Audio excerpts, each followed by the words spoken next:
Hello and welcome to the latest podcast. I'm your host, JP John Poz. With me today, very special guest, of course, the man that won the WCW World Heavyweight title, the man that was the head writer for the WWF. He is Mr. Vince Russo. Vince, welcome back. How you doing? Welcome, John. Nice to be here again with you. Always like doing these interviews with you, man. But you hate talking about wrestling. I Hate can't wrestling believe with a that. pat. I hate I it, bro. know. Like, Can't why stand is it. that? There is nothing that there's nothing. I mean, bro, when I say nothing, I mean there is nothing appealing. I mean, just nothing, zero. It's a 100% job. That's it. Back then, though, like back in the day, you were into it, though, right? Well, I mean, bro, bro, I was I was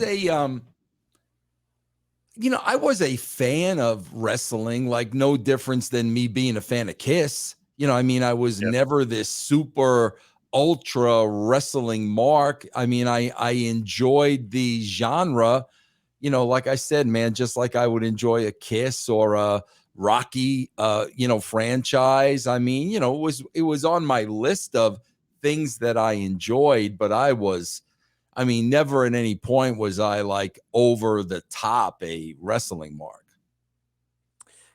Nowadays, current wrestling, obviously, you're just doing it because it's a job, and you get paid for it, and obviously because of the brand, they want you to talk about it. Anything appealing? Anything that you like about it today? Nothing, zero. I'm not saying that, bro, to be negative. Honestly, there's nothing that interests me. I mean, just absolutely nothing.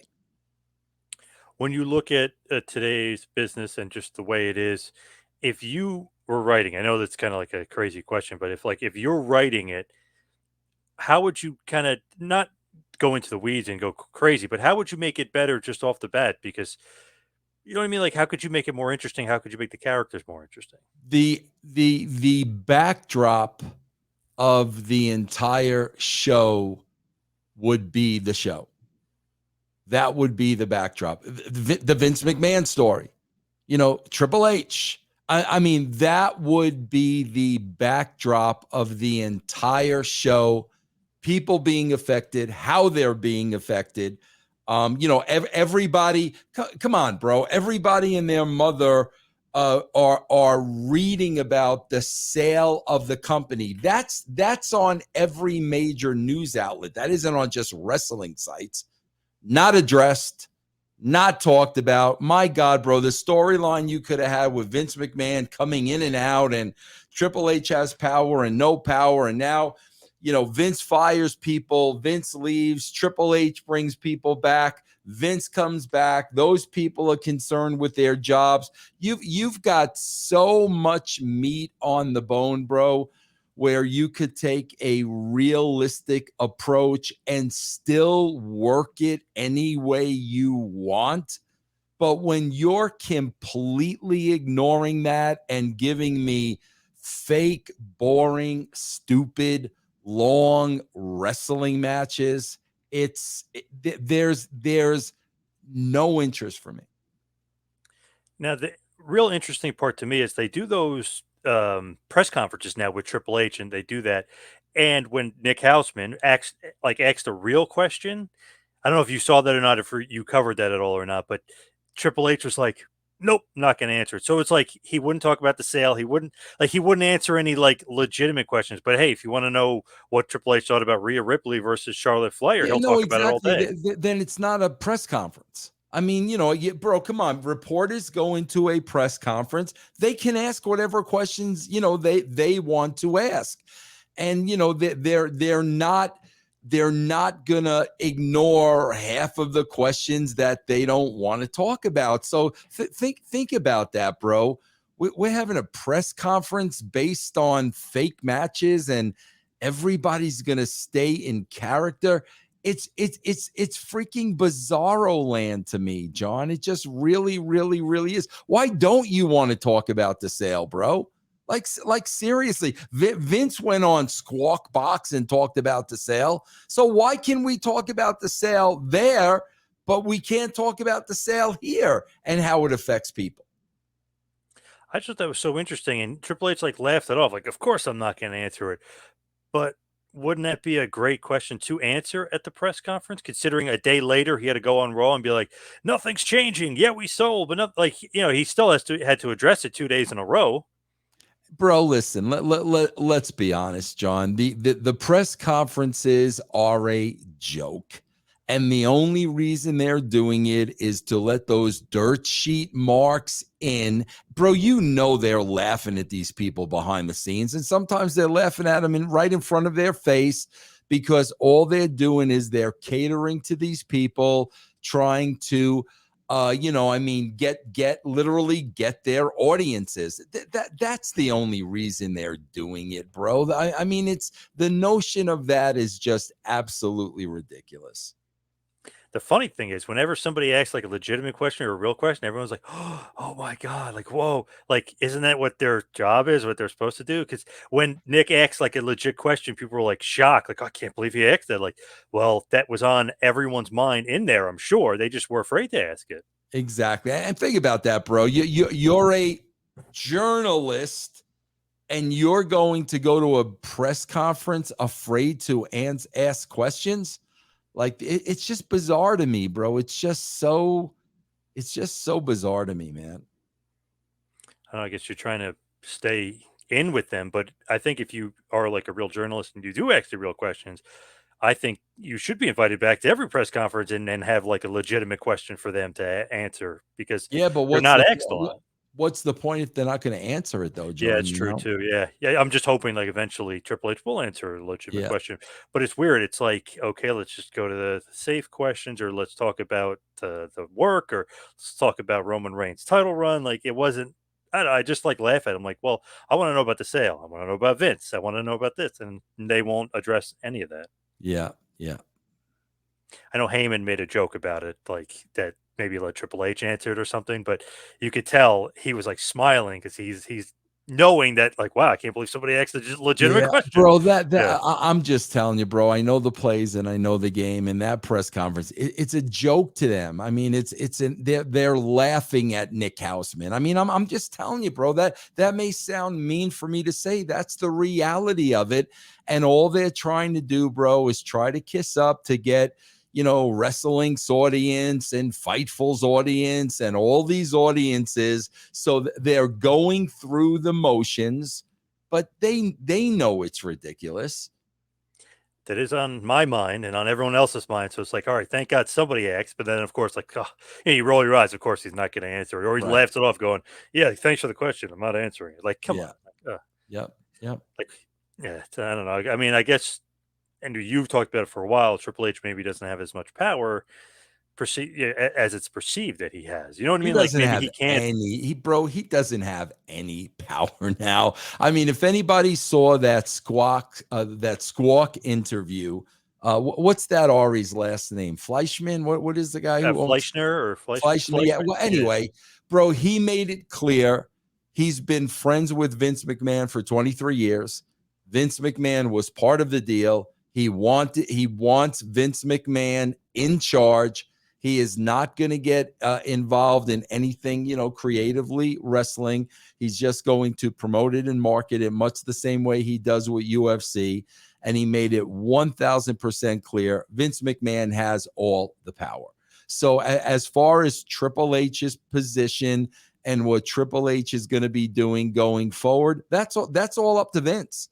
It is 1000% in Vince's hands. And bro, I'm going to tell you this, John, because see, people don't understand because they don't know Vince.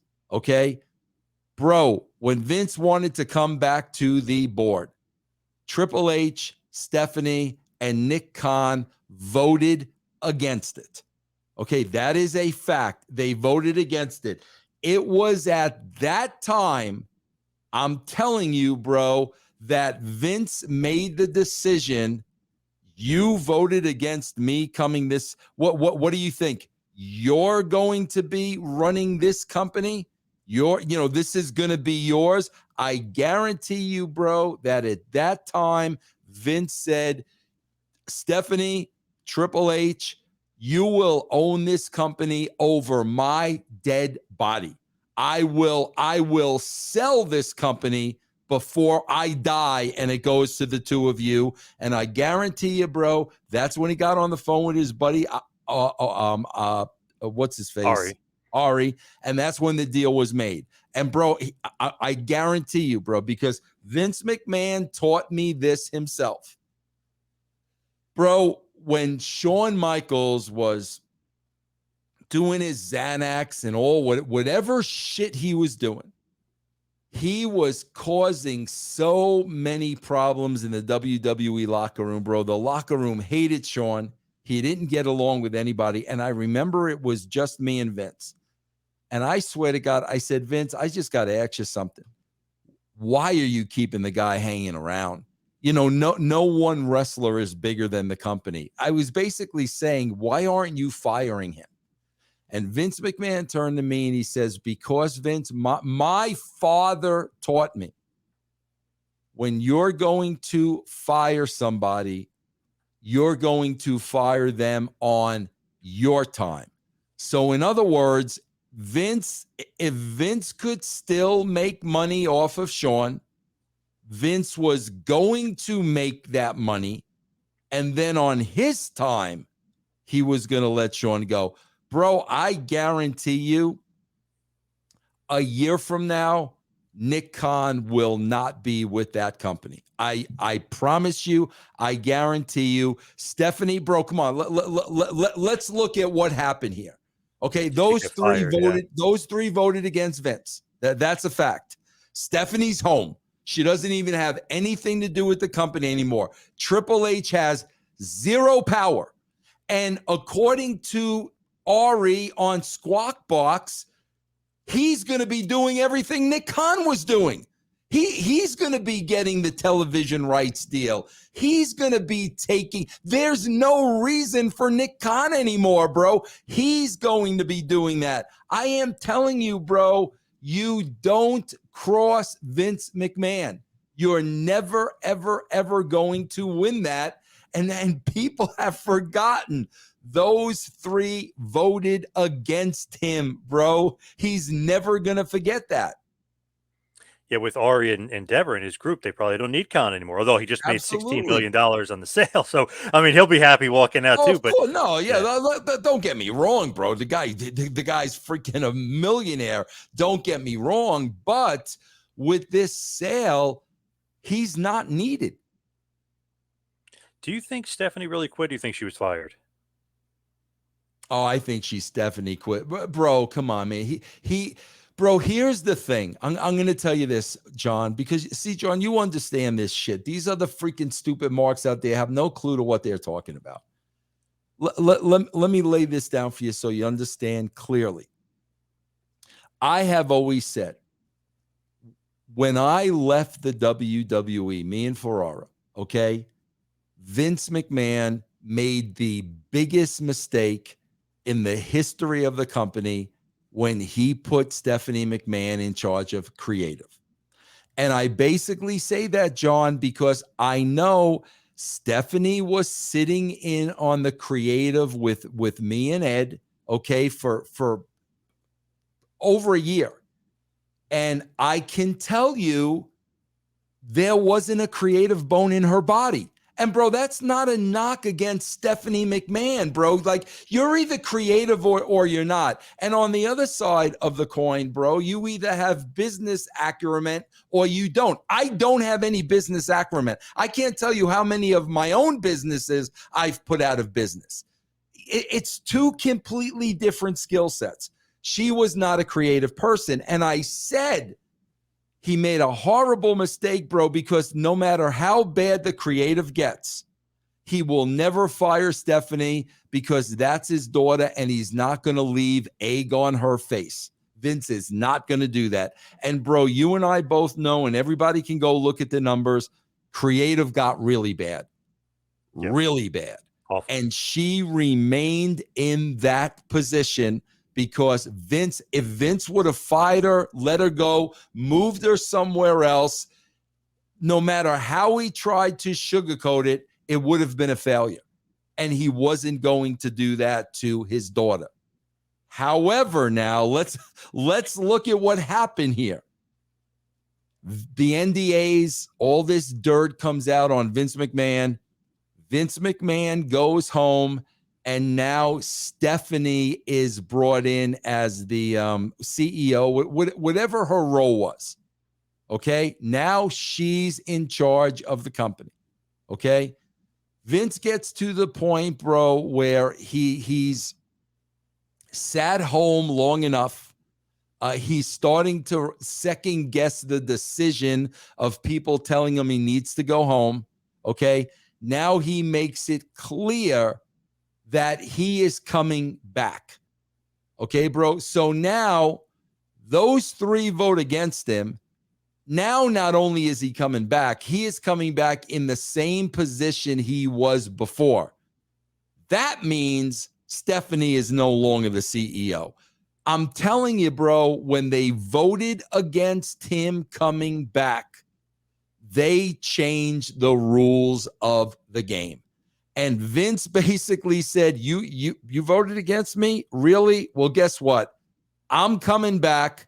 I am the CEO again.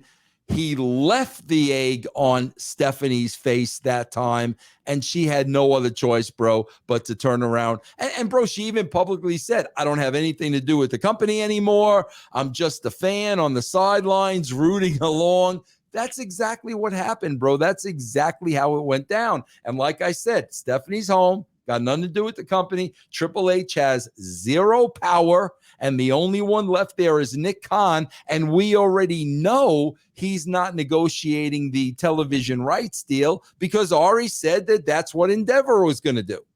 Yep. You don't cross him, bro. I'm telling you, you don't cross Vince.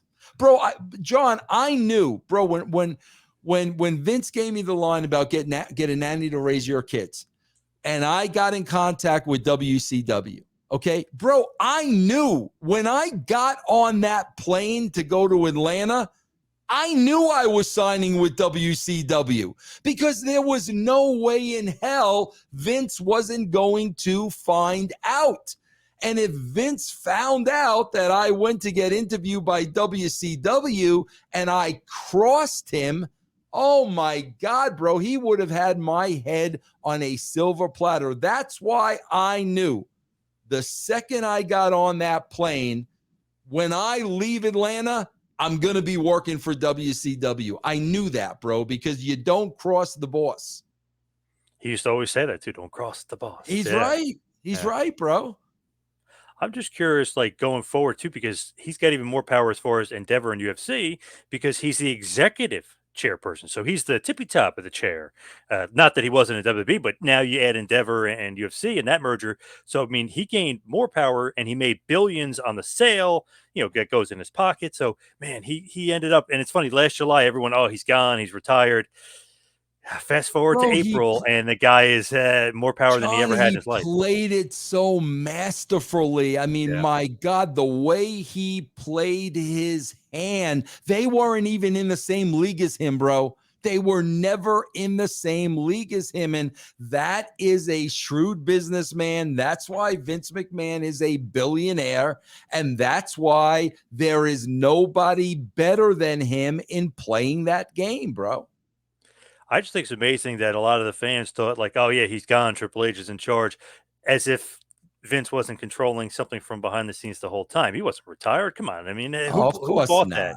They all, they fell for hook, line, and sinker. He never retired. Oh God, of course. I kept asking that question, like, what do you guys think he's doing, bro?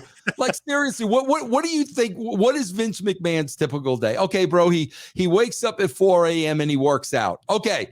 Then what do you think he does, guys? You think he's putting his television on? You think he's watching a reruns of the Andy Griffith Show? Like, what do you think he's doing? No doubt, bro, he was still pulling the strings. And the funny thing is, people didn't pick up on this. I think you mentioned this one time a while ago. The gym that he works out at is in the office. So he goes to the office, quote unquote, every day. He goes to the gym every day. So it's not like he never stopped going to the office. He went there every day. He was going to the gym every day. Absolutely. You think he's just going to the gym and leaving? Like, that's it? Come on, people. Come on, bro. Please. Please. That is funny that wasn't really reported on. Like, oh, he's in the office again. He's in the office. Oh no, Bro, he's just at the gym. none of the important stuff is Yeah, reported, bro. None of it is ever reported, man. I mean, he definitely went to the gym to work out, but that's not the only reason he was at the office that day. You know what I mean? He's Right. not retired. Yep. Absolutely not. Yep. But that'll be an ongoing story, of course, for a while for Yeah. Vince. But let's And talk like I about. said, that's how I would change television. That's exactly how I would change television. The problem, bro, is they don't know how to do it because you got to work it. I mean, you've got the story, but you've got to alter the story the way you want to alter it. And they just don't know how to do it, bro. They don't know anything but fake, phony wrestling matches. I mean, that's all they know. So when they have something like this, they don't know how to write it because they're not writers. And it would be interesting. Real life stuff is more interesting than the phony stuff for sure. Absolutely. Yep. So let's talk about the topic at hand today. In Your House, Bad Blood, 1997. It was on October 5th, 1997, St. Louis, Missouri at the Kiel Center. The attendance, 21,151. Pay-per-view buys, 240K. So great attendance. St. Louis always has good crowds. Yeah. Great wrestling town, man. The pay-per-view buys, 240 is not bad either. Like, kind of going in the upward trend. Vince McMahon, this will pretty much be the last pay-per-view that he's going to be the lead announcer on. He's going to stop calling it because obviously next month he's going to be Mr. McMahon, and that's going to take his character and the WWF into the stratosphere. What's your role at this point? Oh no, I'm heavily involved by this point because, bro, I always say this, and I always want to make this perfectly clear. Perfectly clear. The brainchild of the character Kane, that was Bruce. Right. So, like, there was already the idea of this Kane, and then when I got involved creatively, Bruce laid out this Kane character for me. And once he laid it out for me, then I started, writing that story for Undertaker and Kane. So, like, that's why I know, because you smartened me up early on. This was the first time we saw Kane. So Yep. This is really where the story starts. And yeah, bro, I was really writing that week to week Undertaker Kane story, but Kane was not my brainchild. Kane's actually the name of his son too, Bruce. So Yes. he loves the name Kane. He loves that. And there's Yes. that picture from Creative Services, or many pictures, when they do the Kane documentary, the A&E stuff, and even on the network, they had a couple things on Kane. The cool pictures from Creative Services, some without the mask, some with the mask, some with a cape, some without. But the general idea that he's like red and black.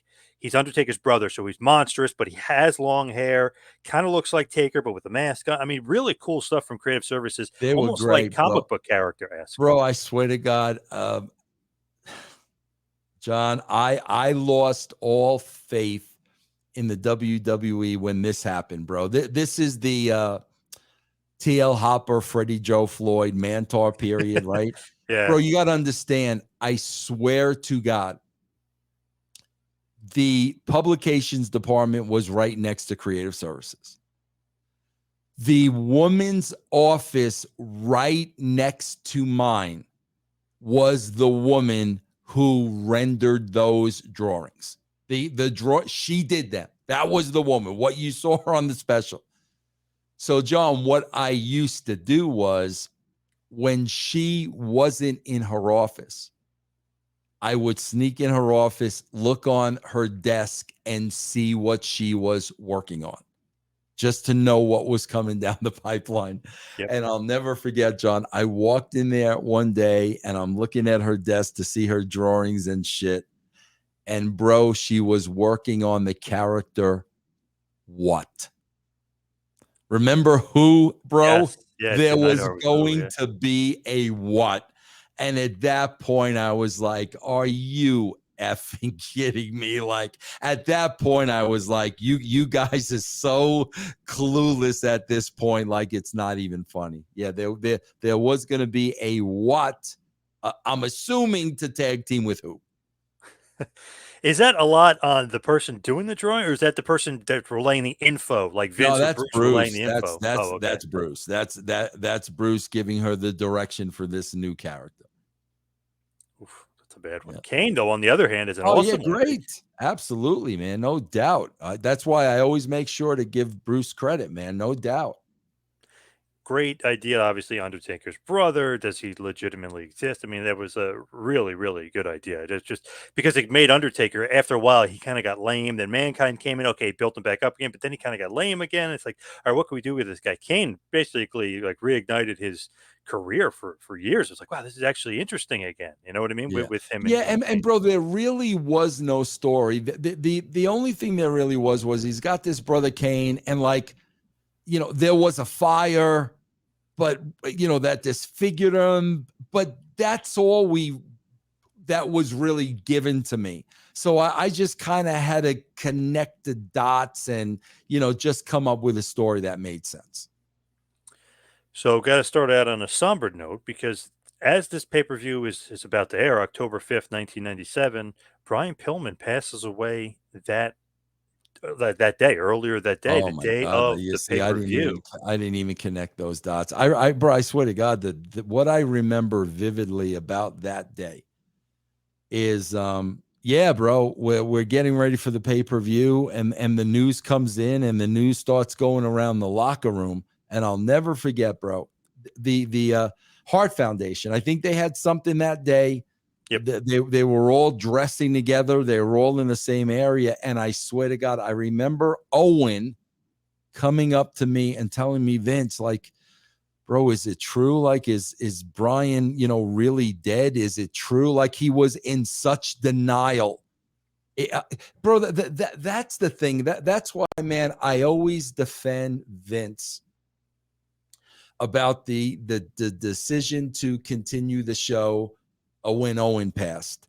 Because, bro, when stuff like that happens, you're not thinking in your right mind. Like, it's so surreal. Like, these guys are waiting for Pillman to walk in the locker room, get dressed, they got a match, and then you get this news, and there's this period of time where, like, the reality hasn't settled in yet. And that's why, with Vince and the show continuing, bro, nobody in that spot would have been in the right frame of mind. I mean, you just weren't, bro. And that's why I always remember that about Owen, because it was like, they found out about it, but it still wasn't sinking in. It was still very, very, very surreal. So yeah, bro, I remember that moment really, really vividly. Man, it's just crazy. Like, you go to the show and, Pillman, you don't even think like one of the wrestlers is dead for the show. And sadly, in the 90s, this happened a few times. You Yep. obviously had Yep. Owen Hart too, but Louis Piccoli in WCW. I mean, this happened a bunch in the 90s. It's just so unfortunate. Rick Rude and Bulldog. I mean, it just goes on and on with the list of guys that passed way too soon. But here, I mean, just crazy. The day of the pay per view, when they find him in the hotel, I mean, just absolutely crazy. I mean, just Yep. terrible, terrible news. There's no way like there's not going to be a show, right? I mean, the show must go on, right? I mean, that's like the Vince Yeah, attitude, right? yeah, yeah, and bro, that's why, like, a lot of the times, like in this case and with the Owen case, I don't know how these guys did it, bro. I don't know how they went out and performed, but that's where professionalism, really, really comes in, because I don't think I could have done it. Man, just a crazy start to the show because it's almost like, is he really dead? Because he was the loose cannon. He tried all that crazy stuff. He got fired from WCW, but then he showed back up on TV. And like, Right. was he fired? Is he not fired? Then he got in an accident. Did he really get? I mean, he was doing so many different things. He's like trying to be unpredictable, trying to be the loose cannon. So, was there ever a thought that like, is he faking the death? Like, was there No, that thought or no? never. No. Just to me, it's just I know with him, you never know. It's like the Andy Yeah. Kaufman thing. It's like, is he, Oh he's yeah, just no, so absolutely. unpredictable. Yeah. I like to believe that Andy Kaufman is still alive, man. Yeah, me too. Yeah. Yeah. I know Letterman said that too. He's like, maybe he'll be my last guest when he had his Yeah. last show. Yeah. So Ken Shamrock, another thing, he's injured. He was originally supposed to team with Hawk and Animal against Nation of Domination. It's going to be a handicap match instead. Do you remember anything about Shamrock's injury? It didn't seem too severe because he wrestles basically, a few weeks later. But Yeah, anything? man, I really don't. I mean, stuff that specific, man, I'm not really gonna remember. So I really don't.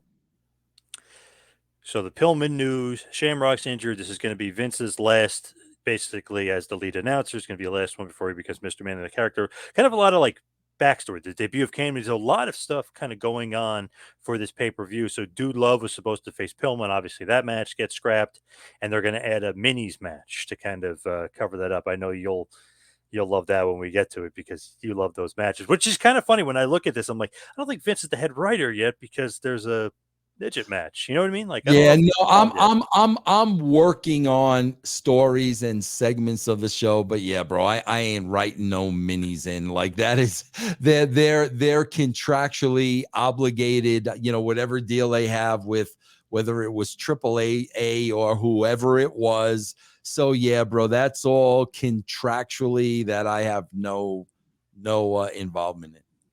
So with this pay per view, okay, Bret Hart is the world champion, and we've talked about this for many weeks leading up.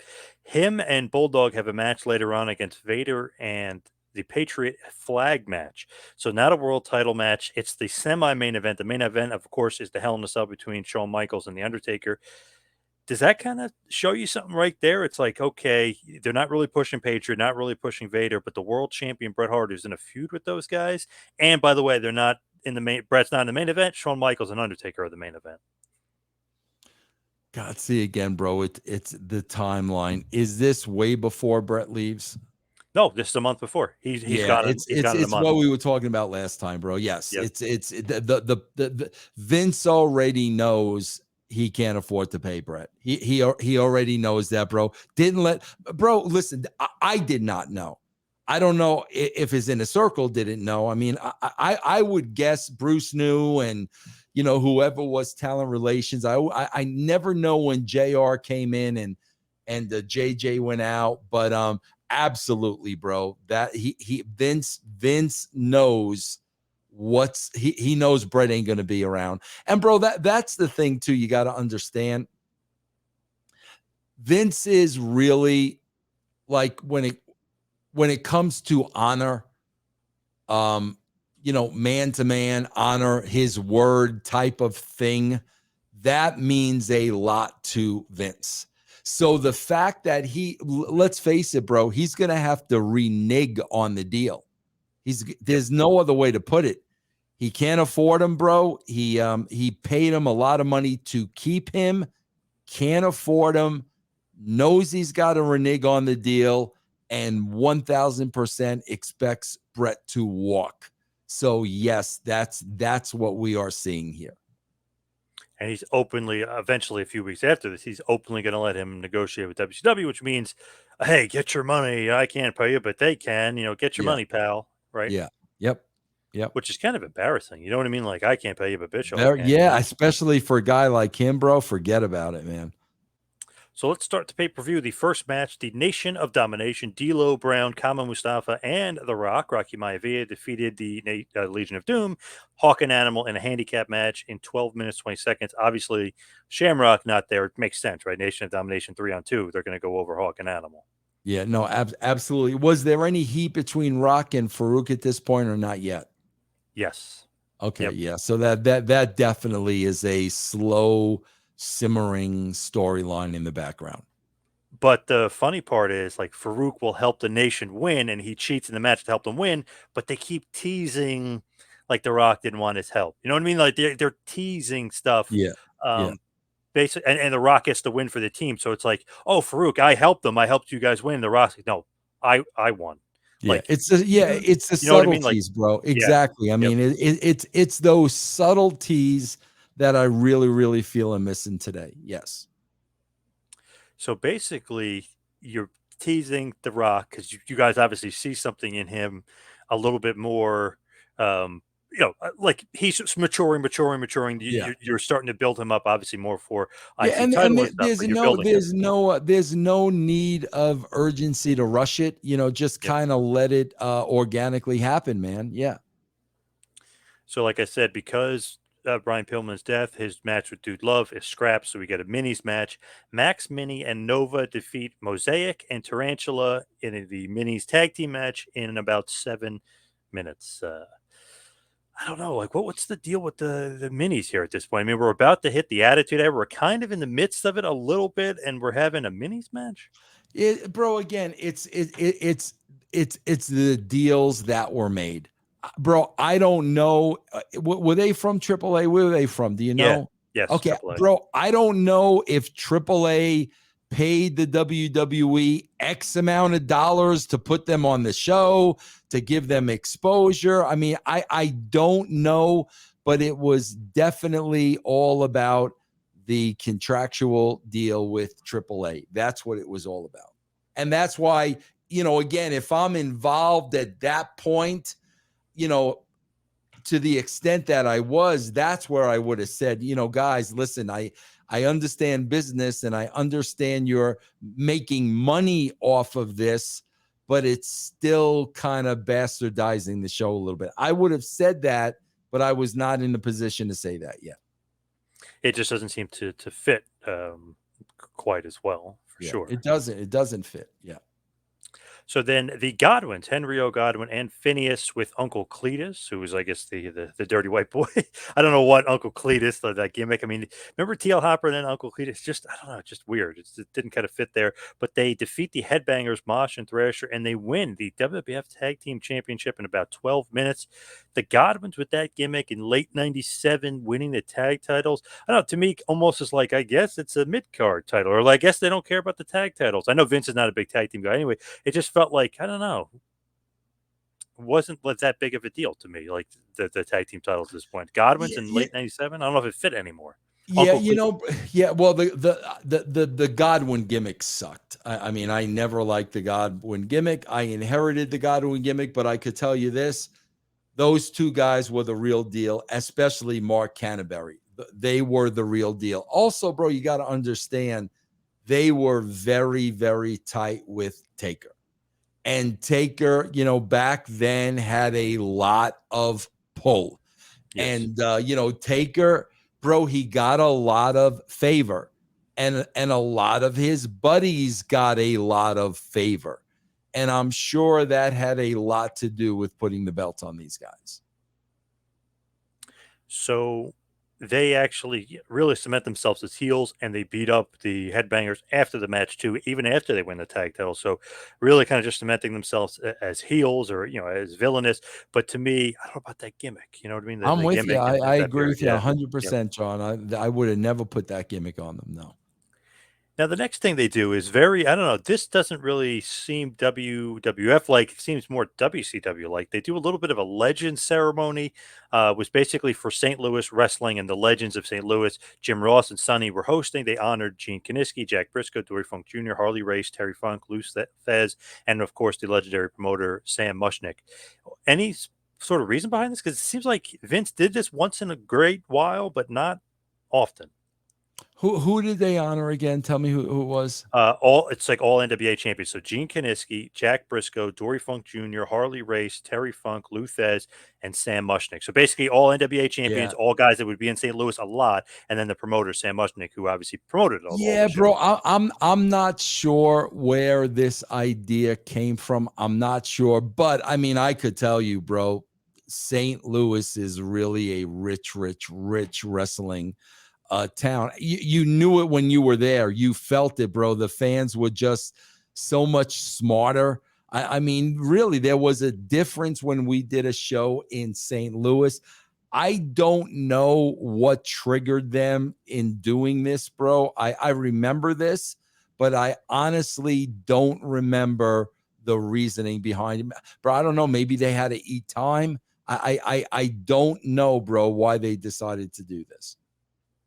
Very interesting because it doesn't seem very Attitude Era-esque. It doesn't seem very WWF style. Like Yeah, WCW used to do it, Slamboree, Night of the Legends, and Legends Reunion, and they yeah, bring guys out and they put them in the Hall of Fame and different stuff. But it's not like a Vince thing. And now yeah. with the Hall of Fame, yes, but it's just I don't know, it just doesn't seem like Vince. Especially guys like Kaniski, who obviously never wrestled there, and Thez never Yeah, wrestled I there, and agree. I agree with you. Yeah, I don't know why the decision was made, bro. I don't. the Funks, which he never really did anything. And Harley Race was, obviously past his prime, but I mean, they didn't really do much with him. So it's very interesting that they went about it for that. So then we have next up a match for the vacant WWF Intercontinental Championship, of course, because of Stone Cold's injury. They had a little bit of a mini tournament. And the finals were Owen Hart and Farouk. Farouk loses to Owen Hart in about 7 minutes, 15 seconds. Owen Hart becomes the new WWF Intercontinental Champion. Basically, because Austin gets vacated, you kind of almost just go back to Owen. Is that the thought process here? Like, I guess we'll go back to him being the IC champ again because Austin's Was gone. was this the Austin injury with Owen? Yes, this is 2 months after the injury. So Yep, this is the neck gimmick, the yep, stinger, and all that stuff. yep. But Austin, it's funny. Austin is there. Like he physically gets involved. He's the guest timekeeper, the guest commentator. He kind of factors in. He kind of helps Owen win a little bit because he hits Farouk, so he could physically get involved, but he can't wrestle.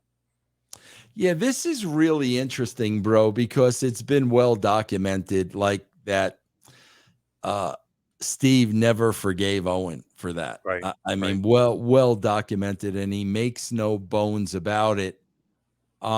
So I guess, bro, I'm assuming we're working towards a Owen Hart, Steve Austin match again. Yes. Yep. Yeah, then that's what it's all about. The way Owen laid out Austin unintentionally did not make Steve look good, and I'm sure he didn't feel good about it.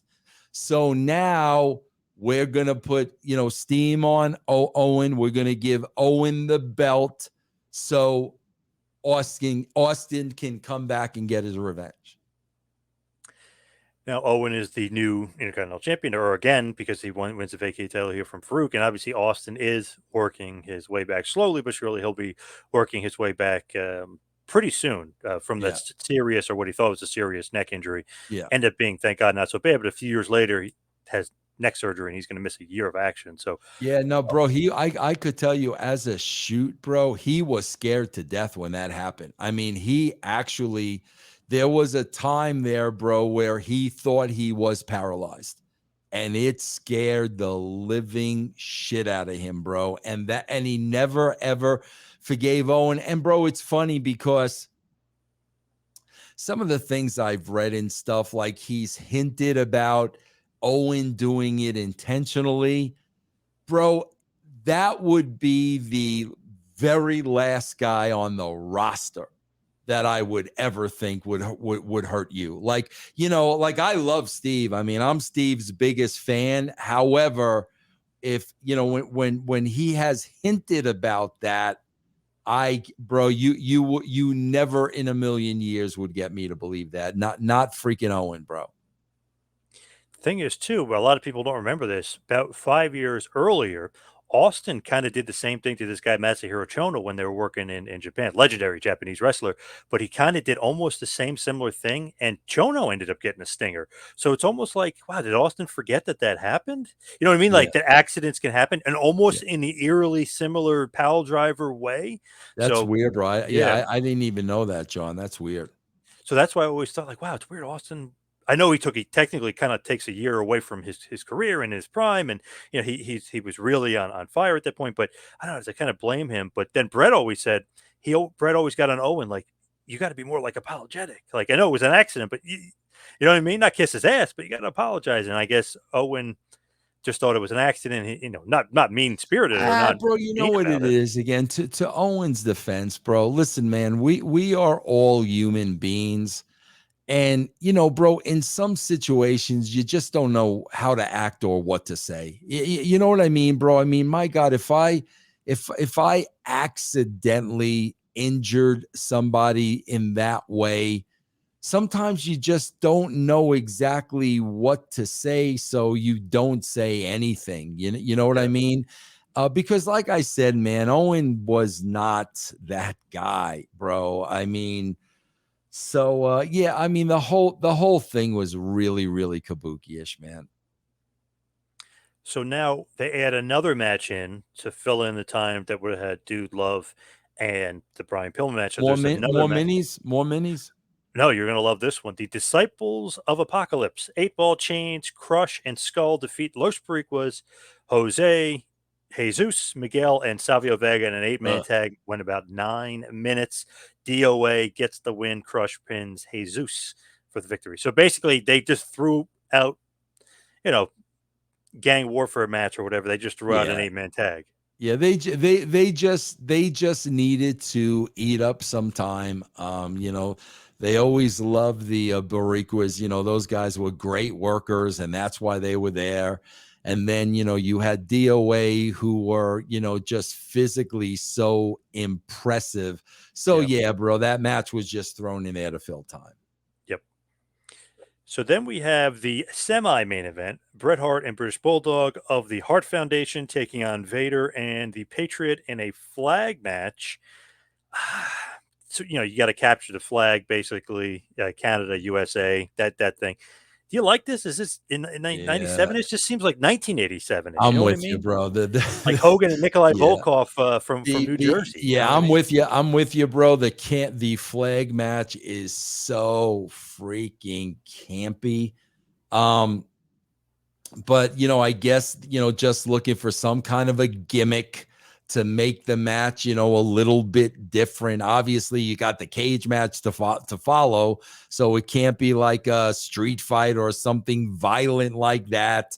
So it's the you got Canada and the USA, so it's the good old flag match that's as campy as shit. I agree with you 1000%, John.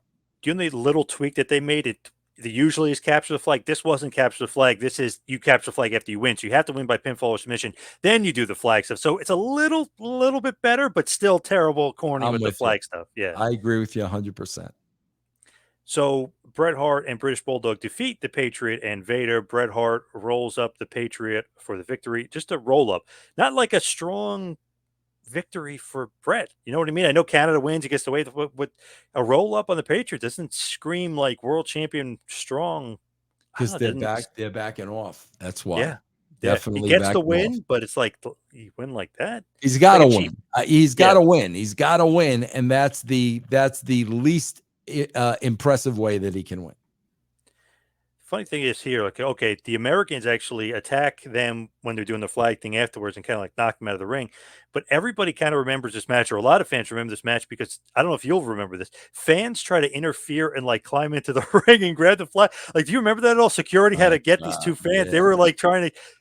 I don't know if they just hated Brett in Canada that much, yeah, or if they were drunk or what. But there was yeah. fans that were trying to interfere in the match. I don't remember that. Might have been like one of them, like not. I mean, the match was pretty good, but that might have been like the most memorable part. Like, who the hell are these guys? Like, what the hell is going on here? Like, these Yeah, fans are trying to grab the flag. What are they doing? that's crazy, man.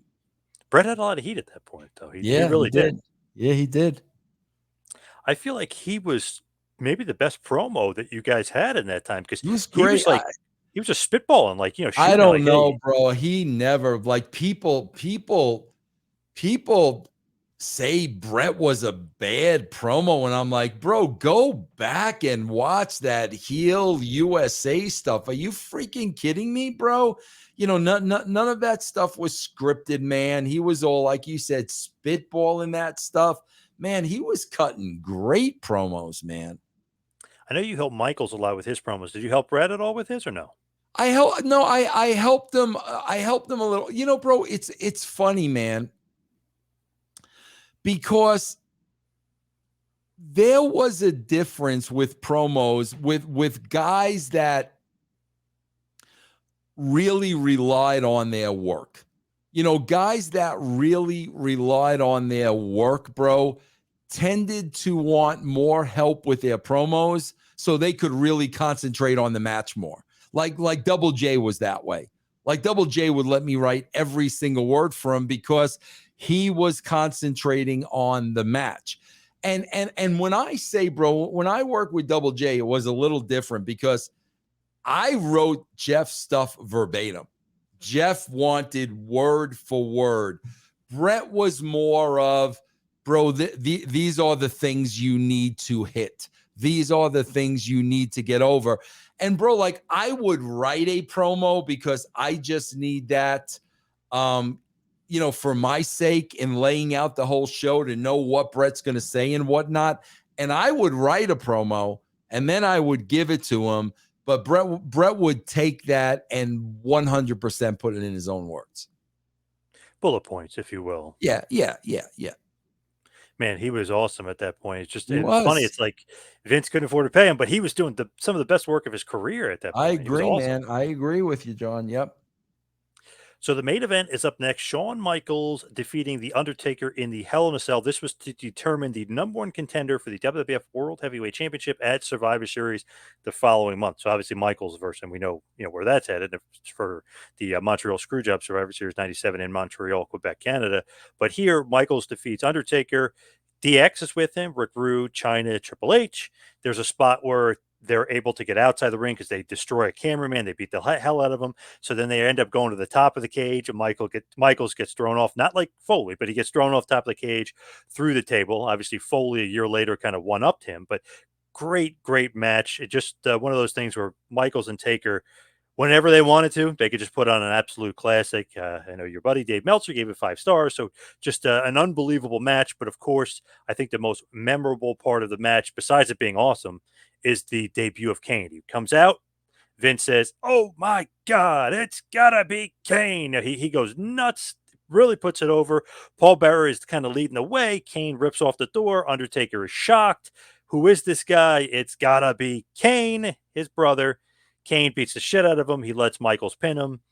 He walks out. Michaels is now the number one contender. But what do you make of this whole thing? The Hell in a Cell, which is a new thing for you guys. Michaels gets the idea from Buzz Sawyer and Tommy Rich, except for they do it times 1,000. Like he gives them this small idea, and he said he came back and they turned it into this gigantic, awesome cage. So what do you think about Michaels winning the Hell in a Cell, Undertaker, Kane, the whole shebang? I do want to say one thing, bro, because I want to clarify this because this really pisses me off. This is the Mandela effect, bro. You know the Mandela effect? Yeah. Oh, yeah. Yep. Okay. I want to make one thing perfectly clear. And I'm not saying this to take credit. It pisses me off because there's a reason for it. So, bro, I remember it was me, Vince, and Cornette at the time booking. I remember. And I go to Vince's house. We go to, and Vince is talking about this match between Undertaker and Shawn. Yep. And he's talking about this cage because Shawn and Taker don't want to be limited to just the ring. They want to be able to fight outside of the ring, but still be in a cage. So that's where I first heard of the concept of the match. So, it was not my idea. That came from the wrestlers because they wanted more room to work. Right. Okay. So I'm told about the concept of this match. And again, bro, I am not doing this to take credit 25 years after. I don't give a shit. I'm telling you this for a reason because it pisses me off. I gave Vince the name The Hell in the Cell. Okay? The Hell in the Cell. Because, bro, the whole idea of it is the cell is a character. The cell is a character. Hell in the Cell. I don't know how years later this became Hell in a Cell. Bro, Hell in a Cell means it could be any cell. Hell in a Cell. It could be a jail cell. This is the cell. This is a character. And that was my thought. And when you go back and you watch Raw and the build to this, it's Hell in the Cell. I don't know how this became Hell in a Cell. over the years, because Hell in a Cell is a whole different meaning than Hell in the Cell. The Cell means there is only one cell, the Cell. So I just want to clarify all that. So Good point. yeah, bro, those guys had an unbelievable match. Bro, think about it. Think about it. If they didn't have an unbelievable match, the Hell in a Cell could have been one and done. Like there could have never been another one if it would have been a fart in church. So the fact that they had such an unbelievable match, we still have that match, God knows how many years later. To me, bro, the Kane, like you said, bro, was the call.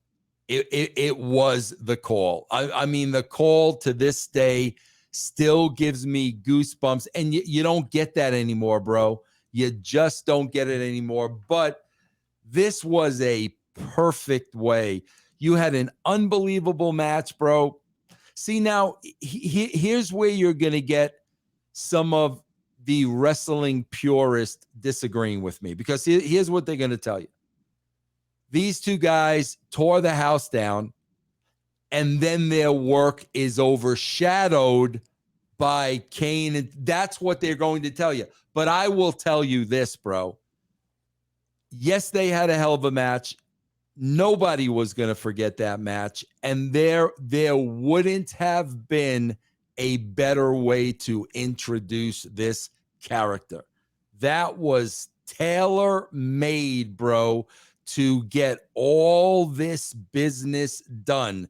And like I said, bro, the call, bro, there are so many times on Raw, bro, where something that is supposed to be important happens, and 2 seconds later, the announcers have totally forgotten about it. It happens like every single week. And back then, man, so many of the calls just stand out in my mind. That was such a big part of the show. So, yeah, man, all those things coming together was really, really, really memorable. To me, awesome match, but the not post match, but the ending of the match is awesome because it's so character driven. Like, holy shit, who is this guy? Oh my god, he's a monster! Legit main eventer. Boom, just by Undertaker's reaction, beating up Undertaker, Michaels winning because of him, Vince's reaction on commentary.